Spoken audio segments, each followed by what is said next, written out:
My hands wouldn't stop shaking on the steering wheel, and I'd been gripping it so hard for the last 2 hours that my palms had gone numb somewhere around Knoxville.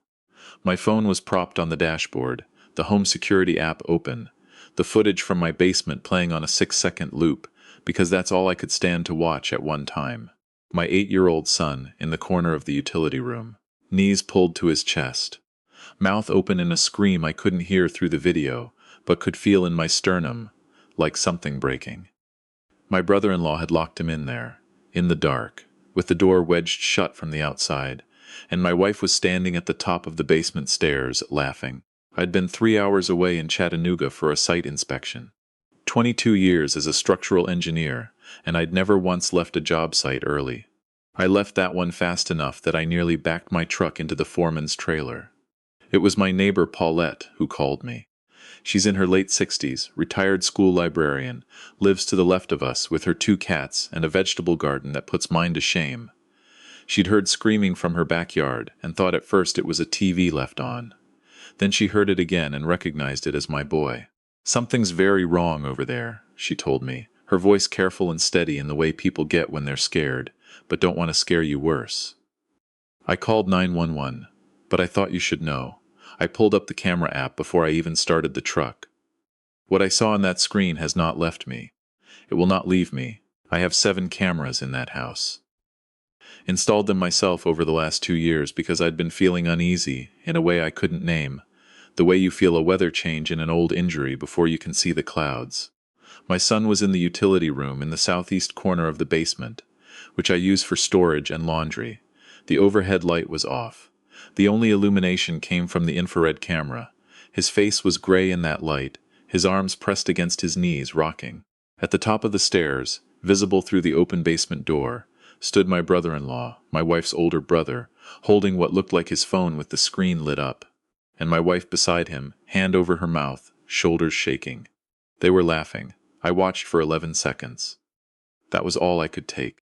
Then I put my truck in drive and I called my brother. He picked up on the second ring. I didn't waste time explaining. "I need you at my house right now. Do not call me back." "Just go," he said, already moving. That's the thing about younger brothers. Sometimes they don't need the whole story. My second call was to a man I'd served with in the National Guard before I went civilian.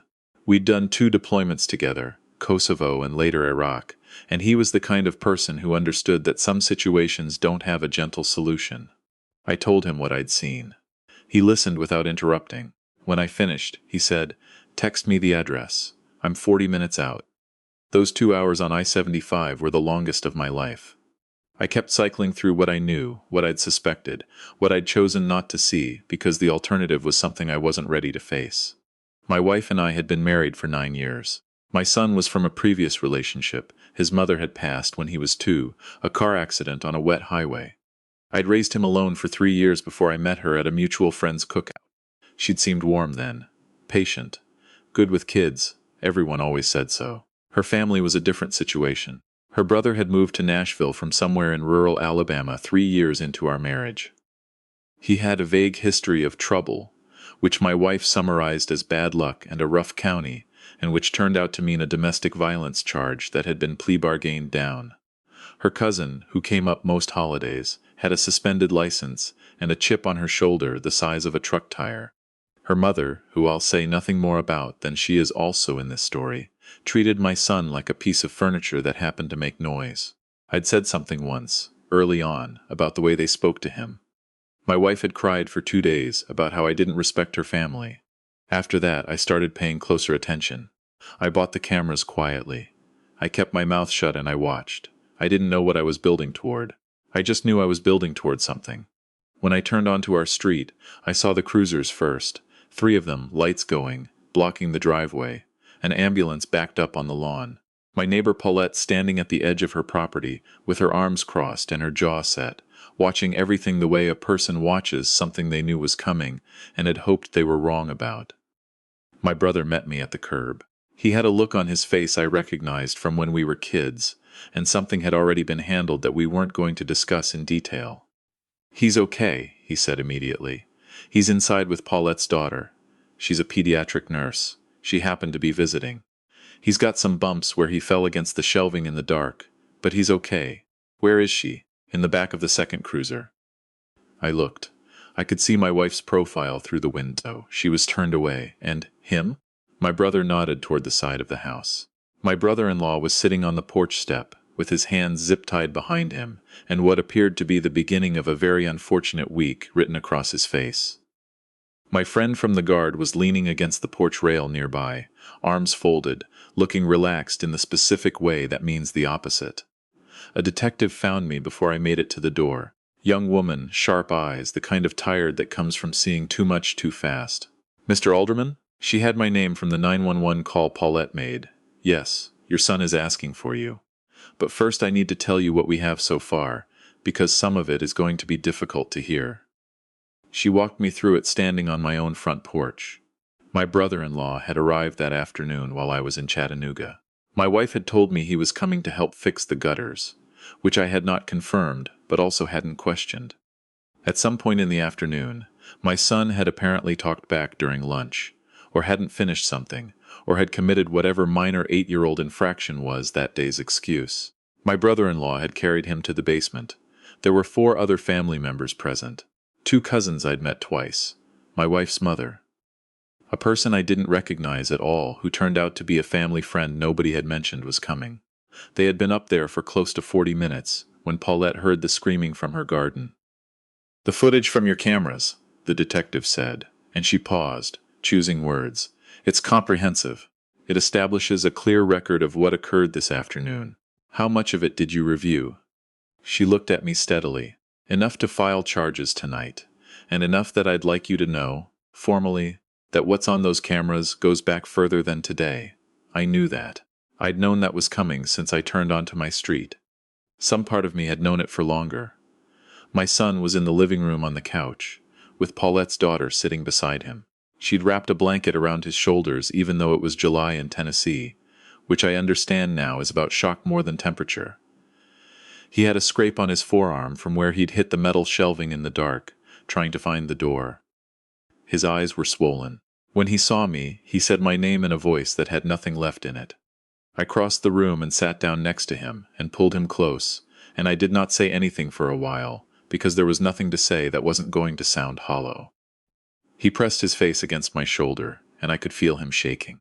After a few minutes he said quietly, "She told me you weren't coming back. She said you were going to leave me with them. I kept my voice even." "Who said that?" He was quiet for a moment. "Mom did, before Uncle came. She said if I didn't behave they were going to keep me down there until I learned." He paused. "She said I was the reason everything was hard." Paulette's daughter was writing something down in a small notebook. I noticed it and didn't say anything. I was grateful for it. "How long has she been saying things like that to you?" I asked him.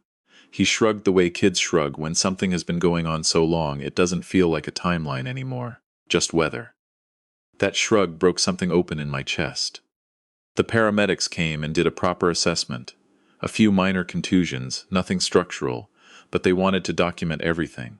There were older bruises on his upper left arm, 3 of them, faded yellow-green, each one about the size of a thumb. The paramedic photographing them said, quietly and without editorializing, that she would be noting the estimated age and location. I watched her write it down, and I thought about every business trip I'd taken in the last 2 years. I traveled 3, sometimes 4 times a month. I'd thought the absences were hard on him. I'd tried to make up for them. I hadn't understood what they actually meant. We stayed at my brother's place that night. He'd already set up the guest room, had gone by the grocery store before I even arrived home, and picked up things my son liked. He made pancakes for dinner because my son asked for them, and watched 3 episodes of whatever cartoon was currently running, and fell asleep on the couch before 9 o'clock, with my brother's dog pressed against his knees. I sat in the kitchen with a cup of coffee going cold and looked at my phone. My friend from the guard had sent me a message. He'd done something with the camera footage before the police arrived, ensured it was properly preserved and time-stamped. He had a background in digital forensics from his work after the service, and he'd known how to handle chain of custody in a way that would matter later. "Everything's clean," he'd written. "All of it, including the stuff from the last 8 months." I replied, "What are you seeing on the older footage?" It took him 12 minutes to respond. "Then call me when your boy's asleep." You need to hear this before tomorrow." I went out to the back porch so I wouldn't wake anyone. The neighborhood was quiet, the kind of Tennessee summer night that smells like cut grass and creek water. My friend talked for almost an hour. The cameras had picked up conversations I hadn't known to look for. My wife and her brother, in the kitchen, 2 months before, discussing what they called the situation. Her brother asking whether she'd looked into what happened to custody arrangements when the surviving parent was declared unfit. My wife explaining that I had a life insurance policy through my employer and a separate term policy I'd taken out when my son was born, and that she'd been listed as beneficiary on both. Her brother asking how long it would take to make things look right. My wife laughing. Not the way you laugh at something absurd, the way you laugh when you're nervous about something you've already decided to do. There were other recordings. Her on a phone call I'd never been told about, with someone she called by first name only, discussing the timeline. A conversation in the driveway with her mother about what my son would be like after a few more months of this, and whether he'd be the kind of kid anyone would believe. That last part was the one that put me on the porch, railing with my hands pressed flat against the wood, trying to breathe through what I was hearing. They had been systematically frightening my son in order to make him unstable, so that if he ever said anything, nobody would take him seriously, and they were planning something else for me. I was on the road to Nashville by 7 the next morning. My son was still asleep. I left a note and texted my brother, and drove with the windows down because I needed the air. The district attorney's office was in a glass building downtown that smelled like recycled air and old carpet. The ADA assigned to the case was a woman in her mid-40s named Vanessa. And yes, she appears on the list of names I used to avoid, but she's a real person in this story. A real woman who sat across a conference table from me for 2.5 hours and did not once look at the evidence with anything less than complete attention. She listened, she took notes. She asked precise questions that told me she had already been up late with this file. When I finished laying out what my friend had found on the recordings, she set down her pen. "What you're describing," she said, "is a coordinated effort to abuse a child, undermine his credibility as a witness, and potentially position you for something much worse." She paused. "I want to be very careful about what I say before we have all the subpoenas back. But I'm going to tell you informally. The life insurance information, combined with the language on those recordings, combined with your travel schedule, that pattern has a name." I already knew what name she meant. "What are they looking at?" I asked. She didn't soften it.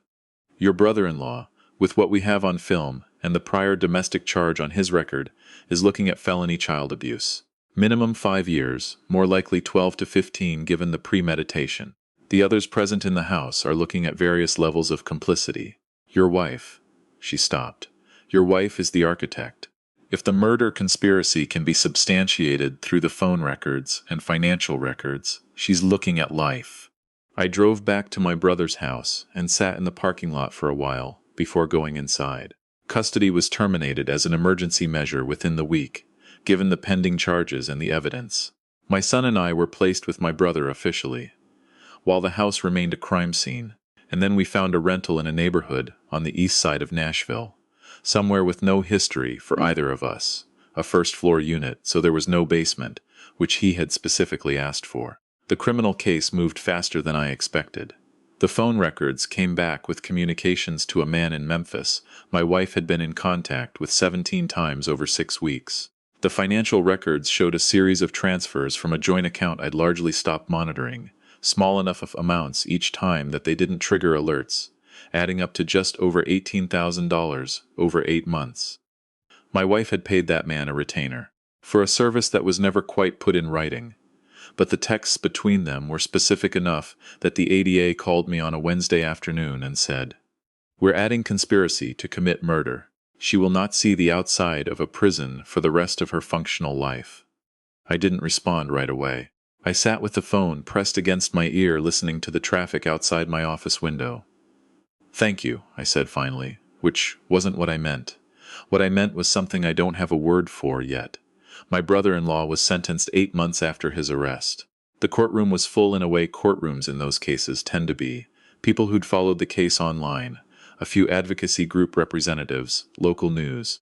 I sat in the second row with my friend from the Guard, who had testified about the chain of custody of the footage, and who sat beside me now with the particular stillness of someone who has been in worse rooms than this and knows how to wait. The judge was a man in his 60s who had the expression of someone who had read the case file several times and was trying to remain professionally measured about what he'd found. He said, in part, that what had occurred in my home was not a moment of poor judgment or a family dispute that escalated. It was deliberate, it was planned. It had been rehearsed in smaller versions before the day Paulette heard the screaming over her garden fence. He sentenced my brother-in-law to 14 years. The others received sentences ranging from 4 to 10 years, depending on their level of involvement and their prior records.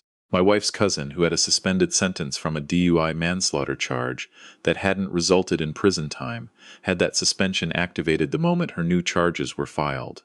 She was taken into custody immediately. My wife's trial was 3 months later.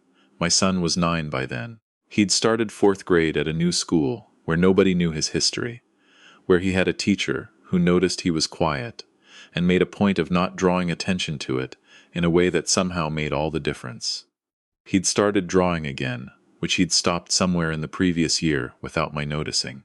He drew horses mostly and trucks, and occasionally detailed floor plans of houses he wanted to build someday, which made me think he might be wired for the same work I do. He asked to come to the trial. His therapist, a man named Dr. Fitch, who worked with kids who'd been through trauma, supported it. He needs to see that the world took what happened to him seriously, Dr. Fitch told me, that the adults in his life did not look away.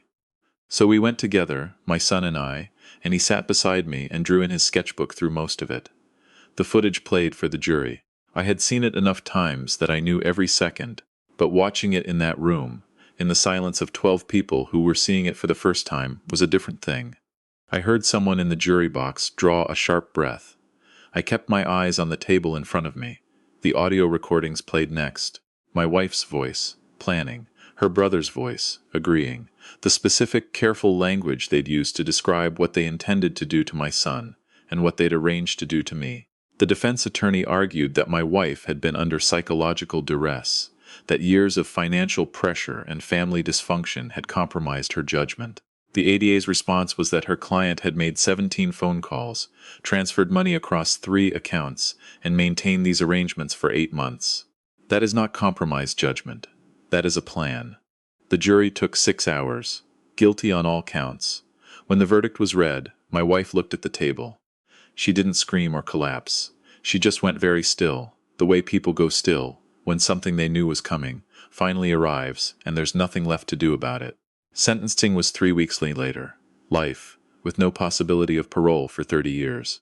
She would be in her late 60s, minimum, before she could even apply for release. Given the nature of the case and the public record, the ADA told me privately, it was unlikely she'd be approved when she did. My son had asked me in the car on the way home from the verdict what the rest of her life meant in years. I told him honestly. He was quiet for a while. Then he said, "Does that mean she can't ever come to my school? She cannot ever come near you again," I said. "That's the law now." He nodded and looked out the window at the Nashville skyline and said, "Okay," in a voice that wasn't relieved exactly, but was something adjacent to it, something like the very beginning of being able to exhale. The termination of parental rights was finalized 2 months after sentencing.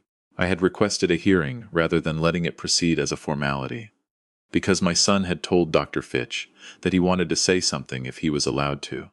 He stood up in that smaller courtroom in his good shirt, with his sketchbook under his arm, because he hadn't wanted to leave it in the car, and he told the judge, in a 9-year-old's careful words, that she had stopped being his mother before the basement, and that he didn't want her name to be part of his paperwork anymore. He said he had a family, and it was his dad and his uncle, and Paulette next door, and the people who had shown up. The judge said it was one of the braver things he'd witnessed in that courtroom, and he signed the paperwork. There were things I did in the months after sentencing that I won't go into in detail, because they were legal, and because they worked, and because some of what I know about leverage and documentation and patience I learned from 2 deployments and a career that requires finding structural weakness in things that look solid on the surface. I will say that my brother-in-law had been collecting disability benefits for a back injury that had apparently not prevented him from carrying an 8-year-old boy down a flight of stairs. The Social Security Administration's Office of Inspector General received an anonymous tip with documentation. Benefits were suspended pending investigation. Restitution demanded. I will say that 2 members of the extended family, who hadn't been in my house that day, but who had been instrumental in covering for those who were discovered through civil proceedings, that there are consequences for that kind of assistance too. I will say that the man in Memphis who had taken my wife's money was arrested on a separate matter 6 weeks after her sentencing, and that the evidence from her case contributed to that arrest. My son and I moved into a house we bought at the end of that year. It's a craftsman-style place in a neighborhood in East Nashville. 3 bedrooms, a big porch, a yard big enough yet that my son has been lobbying for a dog with the strategic patience of someone who's done the research and is waiting for the right moment. No basement. His request, which I honored without discussion. He has a room for drawing. He painted the walls himself, a light gray that he said felt good to think in. He's in 5th grade now. He made a friend this year who lives 3 streets over, and they ride bikes together on weekends, and I watch them from the porch sometimes and think about how close this was to having gone an entirely different way. Paulette came for Thanksgiving. She brought sweet potato casserole and complained the whole drive that it was too far from Knoxville. And then she sat at our table and told my son 3 separate stories about things he'd done as a small child that she'd witnessed from her garden. And he laughed at all of them with the particular helpless laugh of a kid being embarrassed by someone who loves him, and I sat at the head of my own table in my own house and felt something I don't have a precise word for. Peace is too simple. Relief is too small. Gratitude is close but doesn't capture the weight of it, the specific gravity of sitting in a life that almost wasn't. My friend from the Guard sends a text every few months. Usually just a check-in, a line about how we're doing. Last month he sent a picture of his youngest on her first day of kindergarten. I sent back a picture of my son's latest drawing, a detailed floor plan for what he's calling the house I'll build when I'm an engineer like Dad. I look at that drawing sometimes, the careful lines, the rooms labeled in his handwriting, no basement. I think about Paulette in her garden, hearing something wrong through a fence, and deciding to pick up the phone. I think about my brother, who was already in his car before I finished the sentence. I think about the detective who sat with my son's medical records long after her shift ended because she wanted to make sure it was right. I think about Dr. Fitch, who understood that healing is not a straight line and never once made my son feel like he was doing it wrong. And I think about what I know now that I didn't know then, which is this.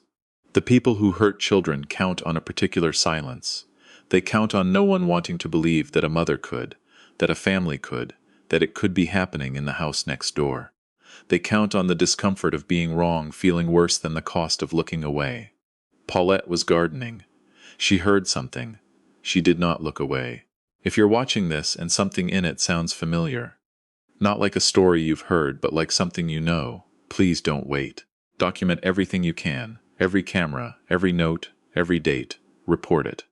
In the U.S., the Child Help National Child Abuse Hotline is available 24 hours a day at 1-800-422-4453. The National Domestic Violence Hotline is 1-800-799-7233. The people who answer those lines have heard things as hard as anything in this story, and they will not look away either. My son is downstairs right now, watching something on his tablet, and arguing with the dog we finally got last month about whether she's allowed on the couch. I can hear him explaining his reasoning to her in great detail, which she is not respecting. 14 months ago, he was in a dark basement, screaming for me. Tonight he's arguing with a beagle about couch privileges and losing. That's the whole story. That's all of it. That's enough.